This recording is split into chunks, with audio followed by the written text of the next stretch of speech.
Hi, I'm Margaret Heffernan. I'm a professor of practice here at the University of Bath School of Management. I've led 5 businesses, that's the practice part, and I write books and articles about how business works or doesn't. And I'm really delighted to be kicking off the 4th of our Dean series with an academic who's deeply embroiled in the very hot topic of cybersecurity, Dr. Adam Joinson. Here at Bath, Adam is Professor of Information Systems, but he isn't a computer scientist, he's a psychologist. His research is focused on the intersection of technology and behavior, including work on communication patterns, influence, security, and privacy, and how design can influence behavior. As you'll see, I hope, from our conversation, cybersecurity covers an enormous range of issues, from individual susceptibility to persuasion and phishing to the UK's national security systems. It includes behavior change in the use of technology and our use of technology across different life stages, and how technology can or can't change behavior in areas such as obesity, exercise, transportation.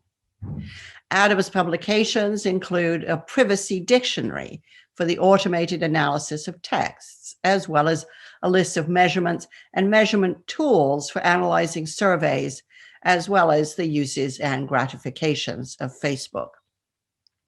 But let's start with something I think we all kind of understand, which is our own personal cybersecurity. Adam, why are we so poor at protecting ourselves? Hi, good afternoon, Margaret and everyone. I would turn that question round, actually, and say, why do technologies make us so vulnerable? Because we're not actually that bad at protecting ourselves. I mean, yes, we have certain vulnerabilities. We do things that give us short-term rewards when there's going to be a long-term cost. We're not great at making decisions when we're balancing losses and gains and so on and so forth. But actually, why have we allowed a technological ecosystem to evolve where clicking once can have catastrophic consequences? And it's a bit like that old joke about asking for directions and the person saying, well, I wouldn't start from here. Yeah. We can't tear it all down.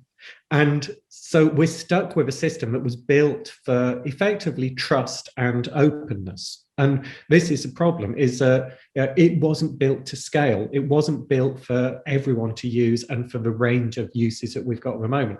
So we have this kind of creaking house, and we've decided that we're not going to knock it down because we've got too much invested in it. We've got too many businesses based off it.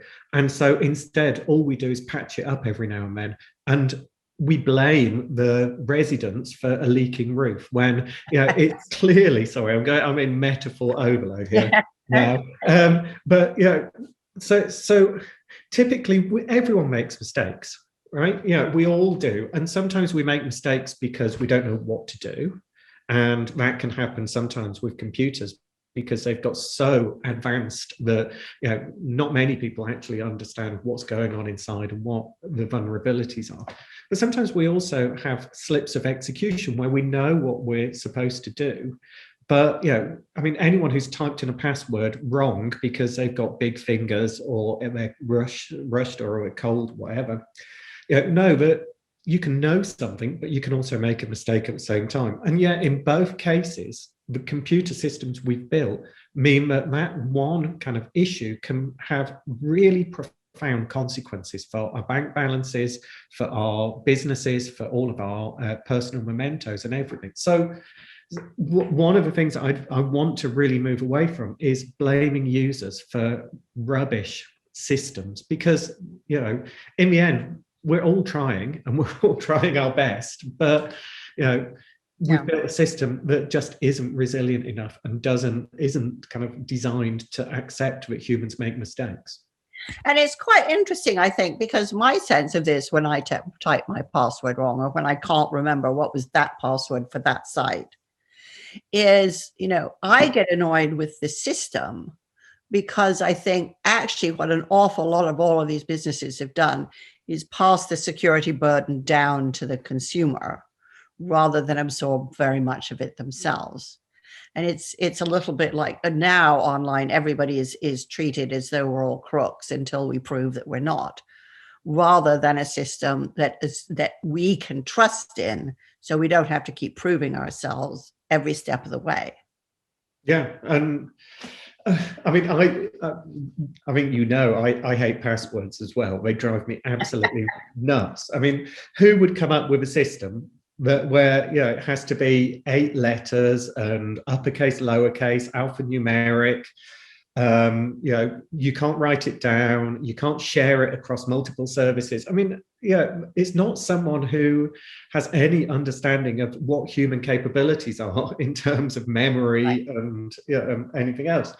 And we can design better systems. So, whether it's facial recognition with mobile phones or fingerprint systems, we can design more secure systems with 2-factor authentication where, if I want to sign on to my Google account with a different device, it sends through a code to my mobile phone and so on. So we can design better systems, but the trouble is we're set in our ways. And actually, cybersecurity as an industry is based on insecurity. Right, because if we don't have a degree of insecurity, then there's no cybersecurity industry, and so to a degree, there's vested interest in not solving some of these problems. Right. Because that's a very dark thought. but also, I mean, so technology has to have some flexibility in it. So if you've ever kind of say to someone, I'm really sorry I didn't respond to that email, it got eaten by the internet, or it ended up in my spam mail, and actually it wasn't in your spam mail, but you kind of missed it. It gives us space for stories, and it gives us opportunities to talk and kind of smooth over social interactions. And so actually having technology that is breakable in some way is exactly what we need. We don't want something with absolute authenticity and absolute trust, because if you can put everything under surveillance, you don't need to demonstrate trust, because effectively you're tracking everything. And so the problem is when we apply this to things like authentication of systems, because when it comes to authentication of systems, we don't want this wriggle room. We don't want this space for storytelling.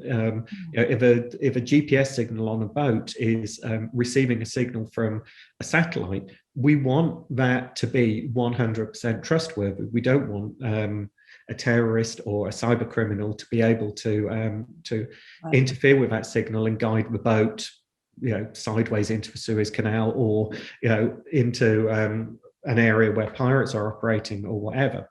So for computer scientists and for technologists and those designing these systems, they've got to actually manage 2 separate things. One is a system that allows us a degree of flexibility and the opportunity to tell stories that smooth social and business interactions. And the other is to design foolproof systems that provide absolute trust in, or as much trust as you need in, authentication. And at the moment, we haven't got that balance quite right. We don't have complete trust in the signals that come from various sensors. And at the same time, we have authentication systems that provide too much space for this flexibility. And so there's lots of really interesting innovation to be done around that kind of space. Right. Now, I remember when we spoke recently, you talked about clean slate engineering as a kind of really starting from trying to deal with the problem from a different angle. Can you talk a little bit about what this is and why it matters and why it might be hopeful? So I'm involved in a program called Digital Security by Design, which is part of the UK government's Industrial Strategy Challenge Fund. And we run what's called the Described Social Science Hub Plus. And what I'm going to call it DSBD because it's too much of a mouthful. It's already too much of a mouthful. What it's trying to do is reinvent the foundations of the hardware that all of our systems work on. So most of the chips and the fundamentals of the design of the chips has been virtually the same now for 30 odd years. In fact, there's still services running on kind of 1980s chips that just hasn't changed. And the reason is because the sheer timescales is such that most of the technology we use will be obsolete by the time a new chip is actually up and running. So it takes anywhere up to kind of 8 years to actually design new hardware at the kind of silicon level. And then let's say your ARM, for example, who are working with us on digital security by design, then that has to go out to licensees who then have to fabricate silicon, and then it goes to software developers. So you're talking about 10 years time, maybe 12 years time from coming up with a basic idea of implementation through to it being put into products. Now, the trouble is most of our technology doesn't last that long anymore. So in the 1980s and 90s, people were selling ICL mainframes to government on 20-year leases, right? Because it was this idea that these are going to hang around forever, the one green screen in the corner of the room that will do all of the accounts. So just the idea of buying a lease for a computer for 20 years now is ludicrous, right? Because who's going to invest in a 12-year product development line that will increase the level of security of, say, a mobile phone, when we know that most mobile phones are kept for 2 or 3 years and then they're disposed of. So there's a real problem in terms of incentivization of adoption of secure technology. So that's what we're trying to solve in terms of this digital security by design program is how do we get organizations, people making products to actually adopt secure technologies, even if the payoff will be in future products that they haven't even imagined yet, and against future adversaries who haven't yet thought about ways to attack these future products. So that's the intention. But the trouble is, starting from a clean slate, we've built an entire ecosystem. In fact, we've built entire societies based on the systems that we have. And to get rid of that and to change it, so one organization can. So Apple shifted from PowerPC to Intel, and now are starting to shift from Intel to ARM-based chips, the M1 chip and so on. And that was painful for them to shift. And that's an incredibly well-resourced organization with the ability to actually tell their consumers what's good for them rather than follow their customers all the time. To do that beyond one company at a economy level or a society level is massively disruptive. And so and we know that doing small iterative change is problematic in lots of organizational settings. And so at the moment we're kind of caught between either just being as disruptive as possible, but then having pushback and it won't be adopted, or attempting very small iterative change towards a more secure foundation for our information society. But then it will take a lot longer, and it gives our adversaries much longer in order to respond and to change their modus operandi. So is it a pipe dream, clean slate engineering, do you think? Will we ever get there, or will we just keep solving problems, then new ones crop up? I mean, it's a sort of whack-a-mole kind of game, it feels like. So, potentially we can clean slate, but the trouble is you've got an entire stack of systems, right, that make your laptop or make your phone or anything else. And it's not just about the hardware, it's about the kind of all the enablers that run up that stack, from the compilers, software, and everything else. And you can clean slate one bit, but then you've lost all the rest. So it's about lining everything up and getting it effectively to all jump at the same time. And that's what they're trying with digital security by design. And we'll know in about 6 years whether it's worked or not.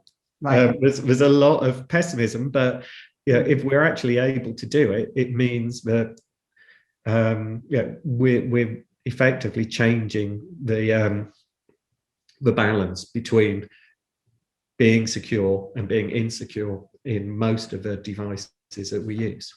Right. Now, of course, one of the things that's interesting is that, when we think about cybersecurity, we tend to think about, I suspect, laptops, tablets, and phones. But of course, the truth is that there's so much more stuff connected these days. So we've got cars that have more computers in them, than a lot of spaceships had, right? And cars, the automotive industry isn't as bothered, I would imagine, about security as, say, the laptop firms are. So is there also a problem that you have what's becoming an increasingly diversified industry dependent on chips and software, but that have radically different interests at their heart? Well, yes, because one of the rules of security is that you can never be 100% secure. You've just got to be secure enough. Right.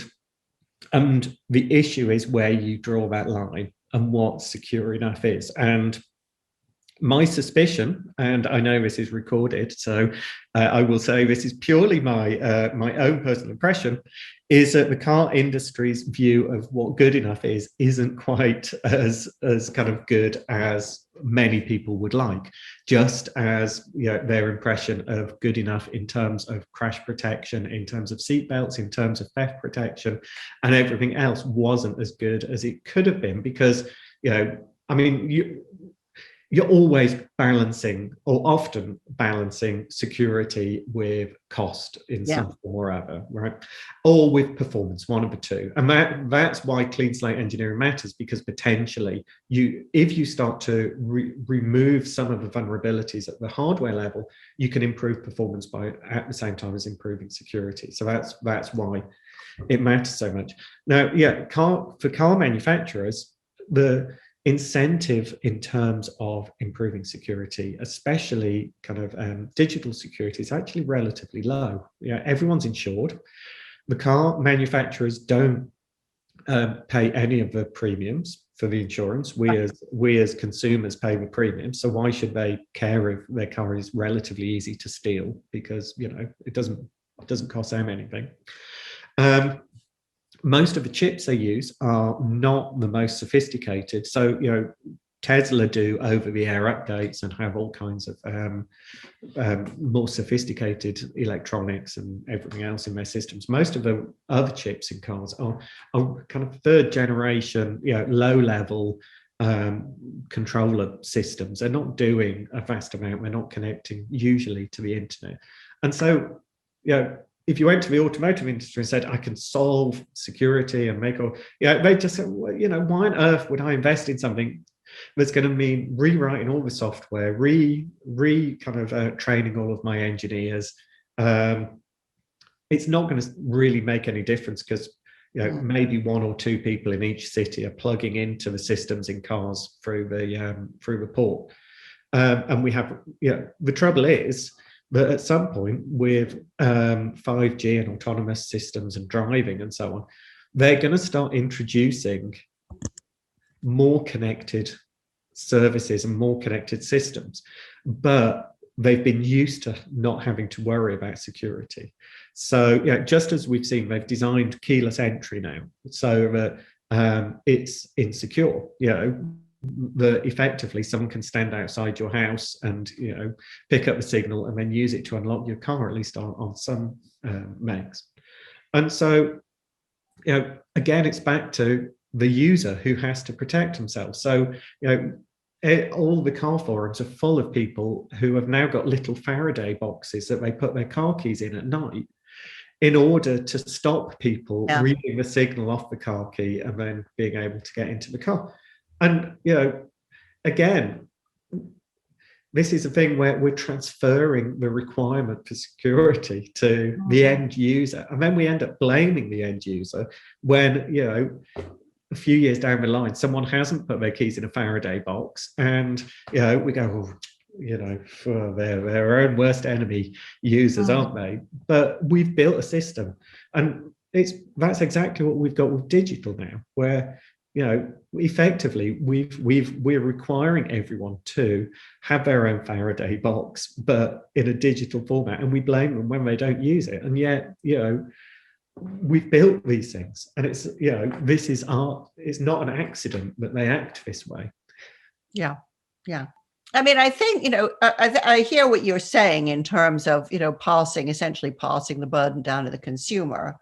And of course, with each new cool device and each new cool feature, you know, there are more ways to get into a system, and the more ways there are into a system, the more security you can sell. So this is a kind of capitalist daydream in a way, isn't it? You know, which is that you are literally creating demand.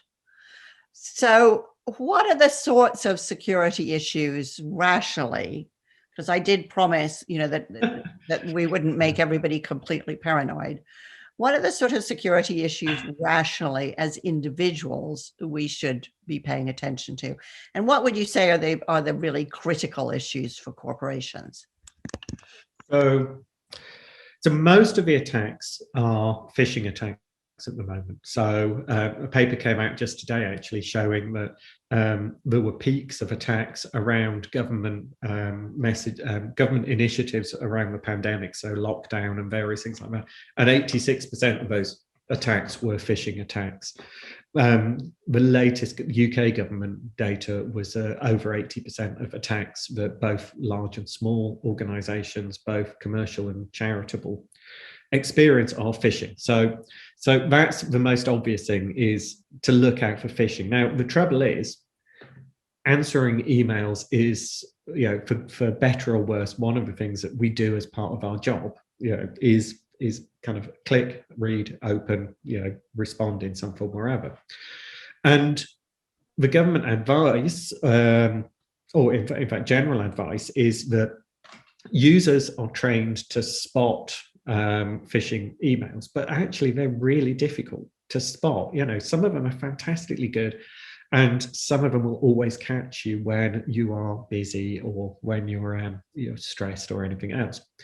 And so we worked with CPNI to identify which phishing emails are most successful, and then design a training service in order to encourage people to spot not the technical stuff, but the psychological cues that the scammers were going to use to try and get people to respond. So, you know, instead of encouraging people to look at the email headers and all these sorts of things, instead, there's two main things. One is, are they trying to give you a sense of urgency, so force you to not have time to think? So, you know, the classic there is when they say your account's about to be locked, or, you know, a phone scam is to say scammers are trying to take money out of your account right now. You know, we have to stop them. So anyone not giving you time to think and respond is one cue. And the other is using authority in some form or other. So that could be from a bank, from your manager at work, from the local council or government or HMRC or someone like that. So if you've got those two things, urgency and someone using authority, those are the two most popular kind of scam techniques used in phishing emails to get people to click. So instead of doing all the kind of going through all of your emails and everything else, actually, if you're being asked to do something and you feel that there's a sense of kind of pressure in terms of time that you've got to do it, and it's coming from someone that maybe you wouldn't naturally question because of their position, then that's when you need to stop and you need to kind of do the technical checks, because we can't realistically do it for everything. We can't go through the hundreds of emails a day and check Right. everything. We'd never get any work done. Yeah.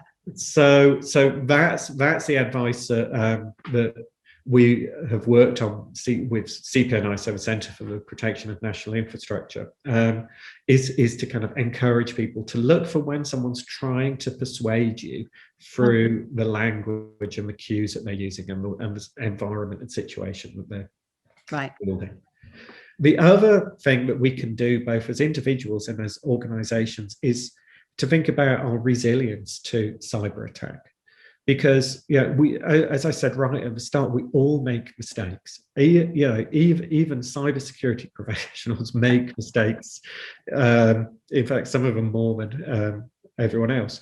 But if you're resilient, then you can bounce back. And what that means, so in this, what I mean by this isn't resilient as in the type of kind of the person who just battles on through adversity, but actually in the sense of that if it all goes horribly wrong, you can get back up and running as quickly as possible. So that means having a plan, and having a plan for what will happen if the worst happens, which means backing up everything. So that imagine if your computer was completely locked down, you couldn't access anything, how would you get back if you could never get that data back?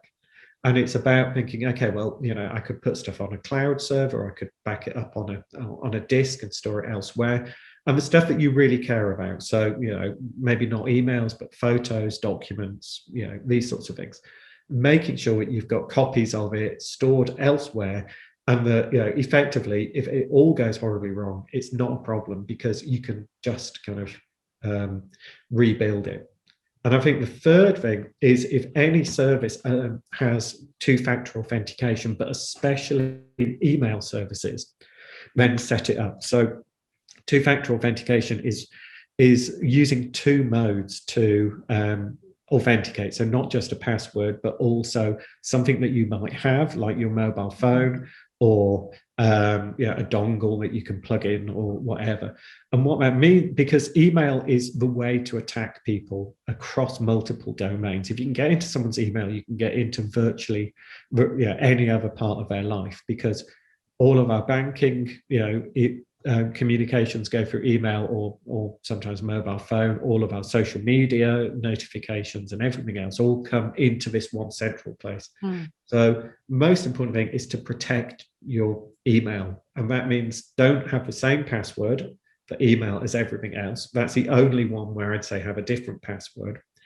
And if you can, use two-factor authentication, and if you can't, then have a really good password, but either use a password manager to remember it, or even write it down on a piece of paper and lock it in a drawer, because we're quite good at protecting bits of paper. And the chances of someone who wants to break into your computer also breaking into your home and accessing a piece of paper with a random kind of piece of information on it is relatively low. And it's certainly a lot lower than someone doing what's called a brute force attack, where you would just go through kind of, the 100,000 most popular passwords. Yeah. Another face of cybersecurity, of course, isn't about attacking computers per se, but it's about attacking what underpins a nation's strength or a society's strengths. So trust in institutions, trust in information. And it feels to me like this is a sort of new understanding of where we need to have more security, and certainly we need better to be able to trust information that we're given. How far do you think, kind of from a systemic perspective or an industrial perspective, how far have we come to terms with this kind of new, very subtle, very invisible form of attack? I don't think we have at all at the moment. So a few years back, we ran a workshop on misinformation and how you would even know if you were under attack, never mind how you would respond to it. And it was terrifying, because so we had a whole series of people from government and from industry talking, and actually no one really had a view of, first of all, how would we know we're under attack? Second, how could we quantify the impact of that attack? And third, how could we respond to that form of attack? And so, this was pre 2016 and Brexit and all the discussion about potential kind of attacks in the Trump campaign and various other things. And we still don't know actually how to build a system that allows us to convey what's trustworthy and not what's not trustworthy, but also to be able to build a system in such a way that couldn't be exploited by people that we didn't want to exploit it. So this is a problem, is that if you build something where everything is relatively equal in terms of the weight of how it's distributed and the trust that's given to that information, then you're always going to have challenges in terms of what's trustworthy and what's not.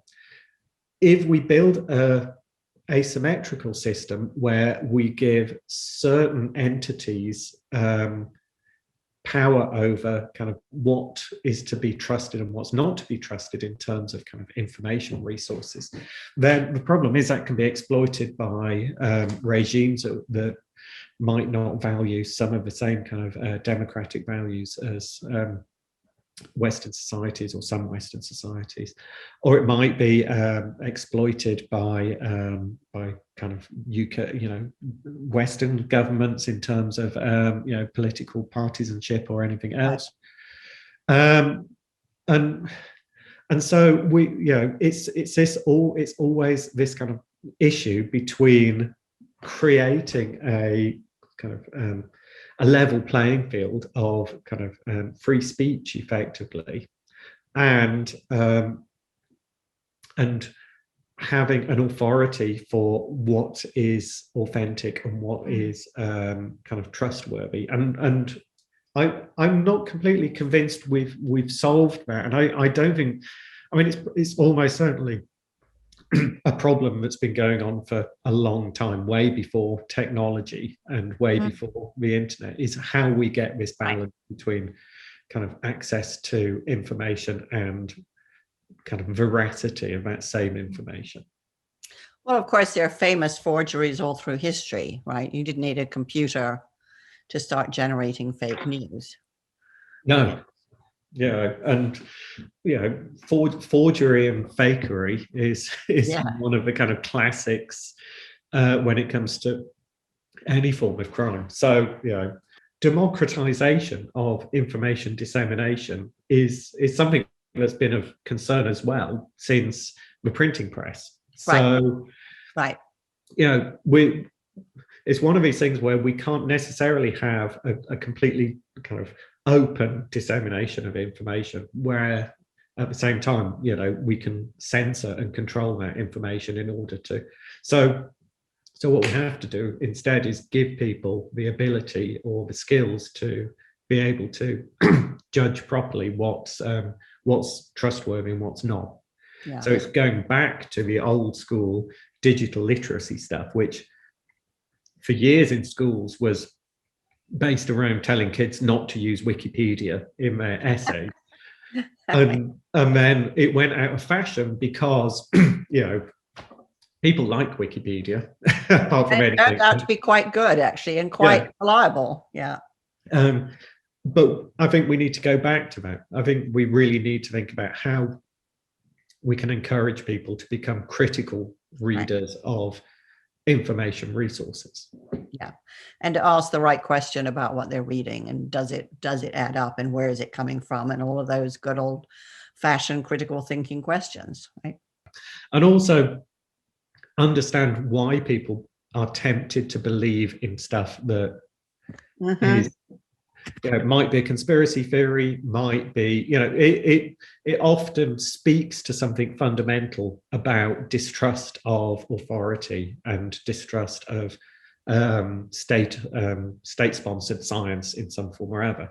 And so, if we're going to try and encourage people to be critical, then we also have to accept that, there's reasons why we're vulnerable to this kind of cyber attack. And we can't bludgeon people into kind of, a specific way of thinking, but instead, we have to understand why they were drawn to that in the first place. Yeah. I just want to ask you one more question before we take some questions from the people watching. And that's really about the Internet of Things.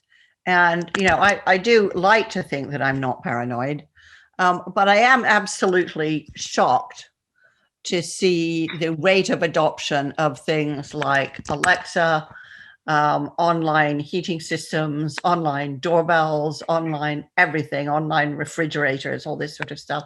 I mean, what absolutely astonishes me is people are bringing the problem into their house. I mean, they're actually paying, A, they're paying to be spied on, but B, they're paying to kind of knock a hole in the door, right? So what should we do about this stuff? I mean, should we do what I do, which is I just won't touch the stuff with a barge pole, which makes me feel a little Luddite and old fashioned. Where are the benefits of this? Is this just a sales gimmick, or is there some value? And if there's some value, how do we protect that? So first thing I'll say is, at BAF, we're also part of the National Centre of Excellence in protecting citizens online, called Refrain.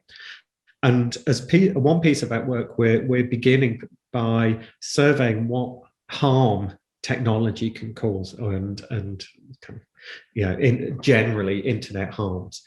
And one of the harms that people never talk about is lack of access. So, in the past, I've done research studies with older adults who didn't use online government resources to renew things like car tax, didn't use online banking. And so we're actually becoming excluded from quite helpful resources because of their fears over security. Right. So, we also have to balance and think about the dangers of not accepting some technology, and what that would mean for different parts of society and so on. In terms of Internet of Things, I mean, yes, some of them I'm just being cautious now about what I say. So some of them are disastrously designed, just awful, and actually less so the Alexas and everything else. But if you buy some kind of knockoff piece of kit that is a smart light bulb off kind of eBay or wherever that's been shipped in, the security will not be anywhere near adequate.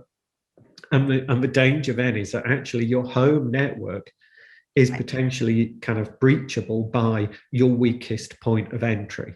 And because we are building kind of infrastructures within our own homes. So, the kind of works with Google or works with Nest or works with Alexa approach is that everything is interconnected and can control each other.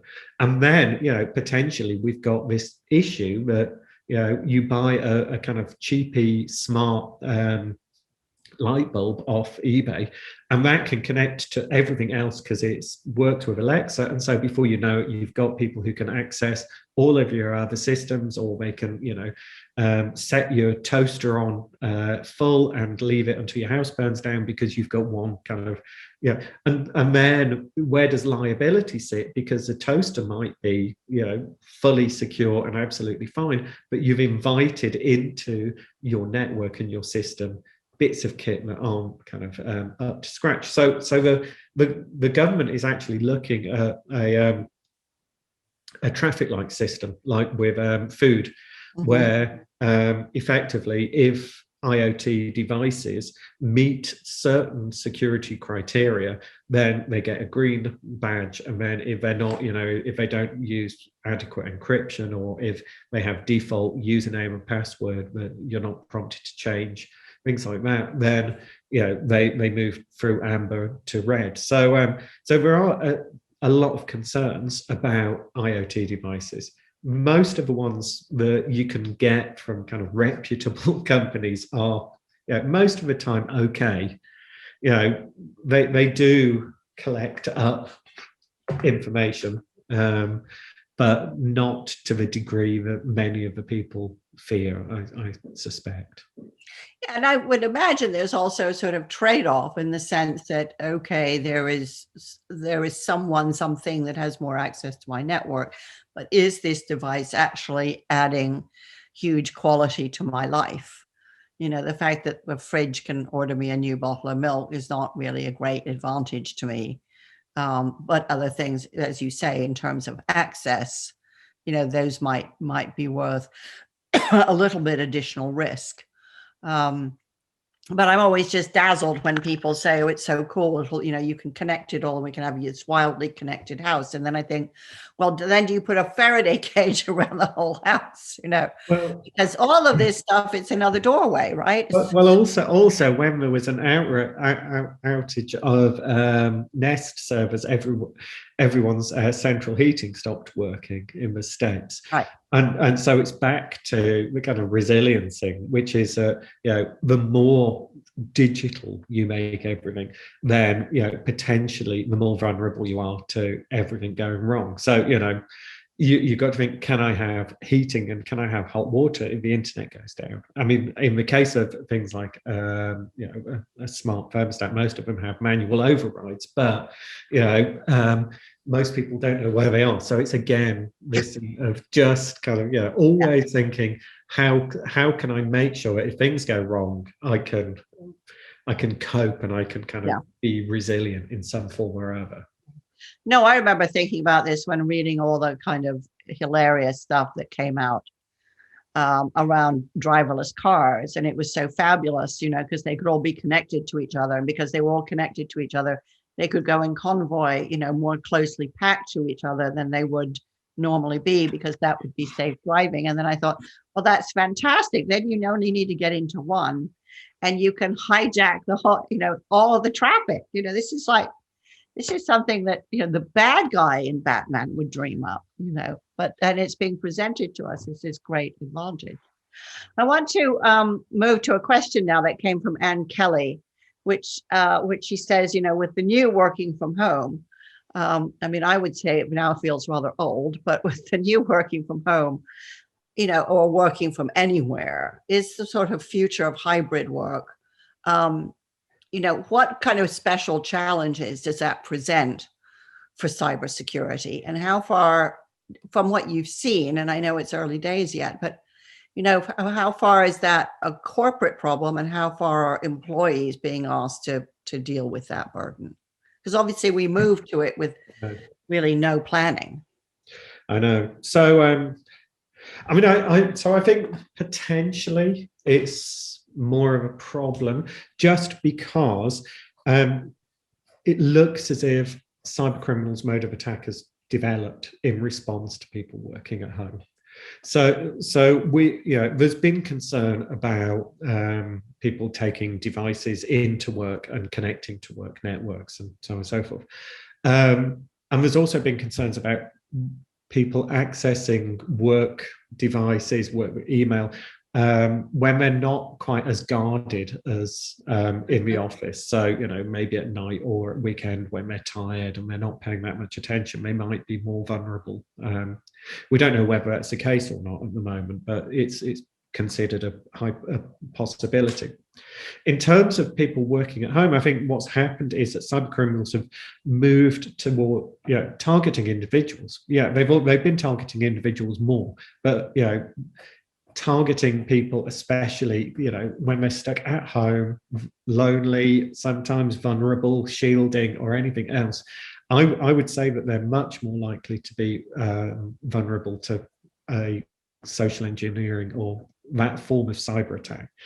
So yes, in some respects, organizational systems might be slightly more secure because you haven't got everyone in the office in the network, but we've built ways to connect through to office networks quite quickly without necessarily going through all of the steps and stages. And I suspect people working at home, because of the specific kind of toll of the pandemic and lockdowns and everything else, are probably more vulnerable to social engineering attacks.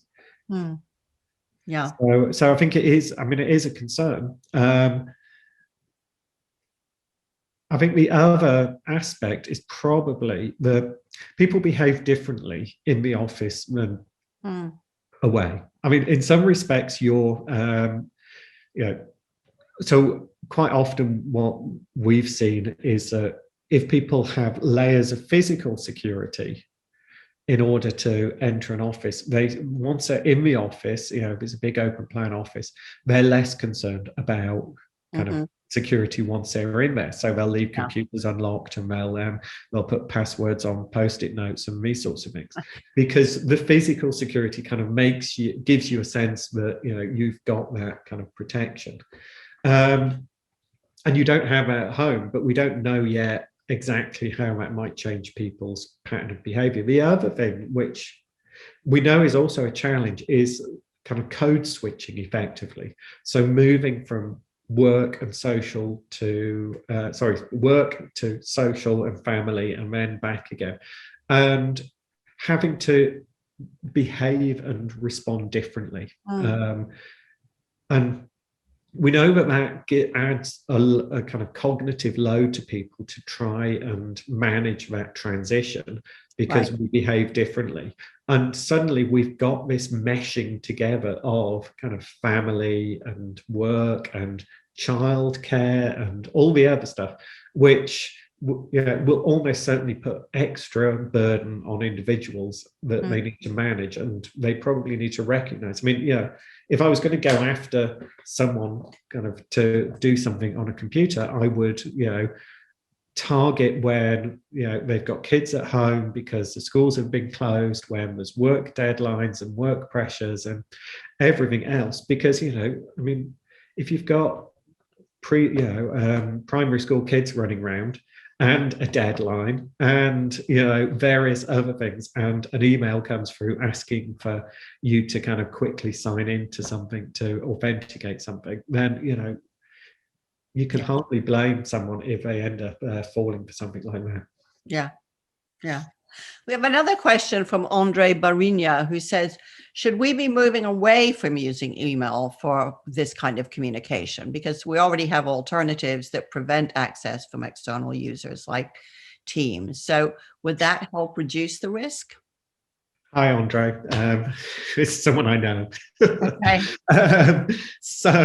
But what he doesn't know is I hate email almost as much as I hate passwords. So I would say yes, because it's back to this thing of like, why would you design something like this? It's absolute madness, right?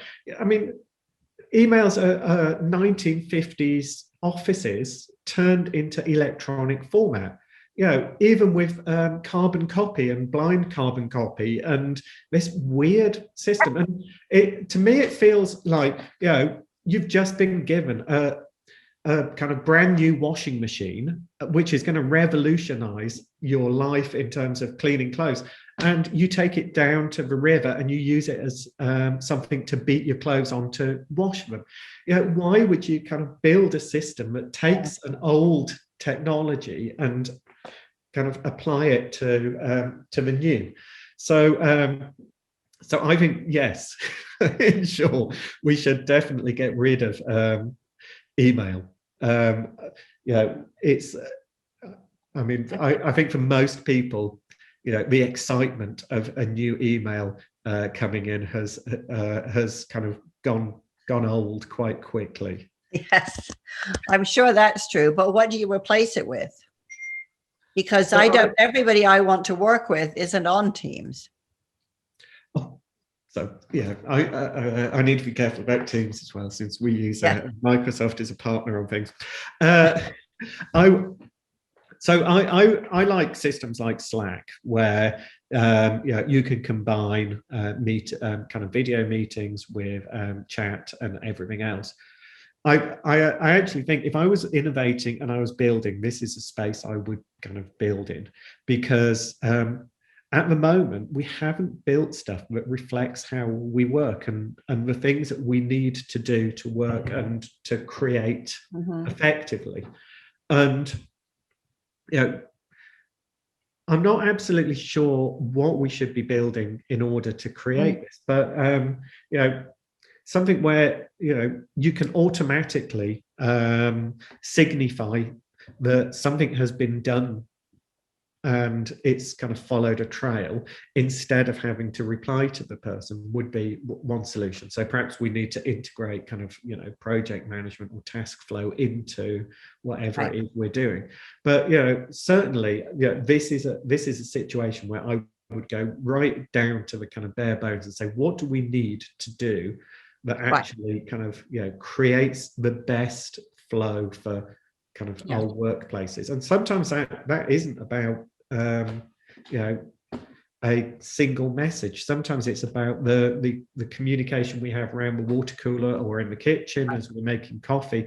And so how do you build these sorts of interactions in as well? Because at the moment we're effectively we've shifted into this massive experiment of how do we work effectively using digital technology, and we've done okay considering. But that's partly because we've ended up appropriating and kind of, you know, being melded around some of the constraints of the technology that we have. Yeah, it might be that we will have, you know, people are working towards kind of augmented reality meetings where you're physically kind of semi-present. You know, perhaps we'll have robots that we send to kind of meet people and do things on our behalf in offices. I mean, yeah, whatever it might be, you know, but we can do a way better job because, you know, the one thing we're good at as humans is working together. You know, that's how we went from, you know, that's how, you know, we were weaker than Neanderthals and, you know, but we were able to cooperate and to work. And, you know, by doing that over thousands of years, we've ended up achieving fantastic stuff. And yet we're building systems that actually kind of go against that. So, you know.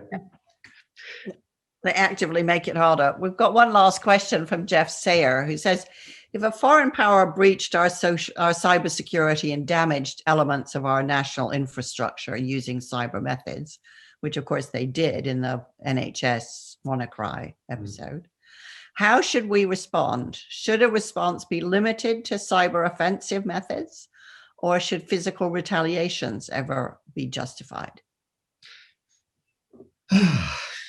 That's a really difficult question, and so I'll say I'm not sure I'm qualified to answer. This is something that I think is much more in the realm of politics and diplomacy. I mean, I suspect it's not going to be a case of if, it's going to be a case of when. In terms of, I mean, that's the thing that worries me is, you know, that we know that very sophisticated adversaries have, you know, the capacity to get into power grids and various things in most kind of environments. You know, having a response at the moment, so the UK has an acknowledged offensive cyber capability. And they are using it in the same way that they would use a nuclear capability, which is to try and discourage people from attacking. You know, I can't say whether or not we should attack back, whether through cyber or physical means.